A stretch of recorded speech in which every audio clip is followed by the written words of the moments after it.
ప్రజల అమాయకులు, చట్టం పట్ల న్యాయ వ్యవస్థ పట్ల వాళ్ళకి అవగాహన ఉండదు కాబట్టి వాళ్ళతో ఆడుకోవాలని చెప్పి రేవంత్ రెడ్డి తమాషాలు చేస్తున్నాడు. వాస్తవంగా లీగల్గా ఏమాత్రం పరిజ్ఞానం ఉన్నా, చట్టం గురించి ఏమాత్రం తెలిసినా, గతంలో సుప్రీంకోర్టు తీర్పులకు ఉన్న విలువ గురించి కొంచెం తెలిసినా కూడా ఎవరైనా చెప్పగలుగుతారు కోర్టు స్టే ఇస్తుంది అని చెప్పి. షెడ్యూల్లో వచ్చినంత మాత్రాన నీకు సుప్రీంకోర్టు తీర్పులకు అగెనిస్ట్గా ఎన్నికలు జరుపుతానంటే ఎందుకు ఒప్పుకుంటుంది కోర్టు? రాజ్యాంగాన్ని నేను ధిక్కరిస్తా, ఎన్నికల నోటిఫికేషన్ వచ్చినాక రాజ్యాంగాన్ని నేను ధిక్కరిస్తా అంటే ఊకుంటుందా? ఇవి రాజ్యాంగాన్ని రక్షించే సంస్థలు. న్యాయ వ్యవస్థలో సుప్రీంకోర్టు అయినా హైకోర్టు అయినా ఒక ముఖ్యమైన అంగాలు. కాబట్టి ఎట్టి పరిస్థితుల్లో నాకు తెలిసి ఎన్నికలు జరగవు. 8th రోజు ఖచ్చితంగా స్టే వస్తుంది. ఎందుకు అంటే రేవంత్ రెడ్డి కోరుకున్నది కూడా అదే. రేవంత్ రెడ్డి ఎన్నికలు జరగాలనుకోవట్లేదు.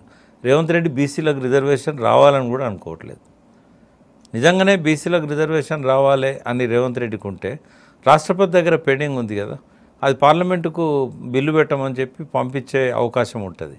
ఇప్పుడు చంద్రబాబు నాయుడు రేవంత్ రెడ్డికి దగ్గర.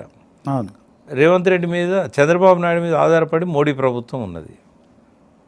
చంద్రబాబు నాయుడుని పట్టుకొని మోడీ దగ్గర పోయి నిజంగానే తెలంగాణ ఇంట్రెస్ట్, బీసీల పట్ల నీకు ఇంట్రెస్ట్ ఉంటే నువ్వు తమిళనాడు కదా షెడ్యూల్లో పెట్టుకున్నట్టుగా 9th షెడ్యూల్లో ఎందుకు చేయించావు? ఈ దొడ్డి మార్గాలు ఎందుకు, అడ్డదారులు ఎందుకు?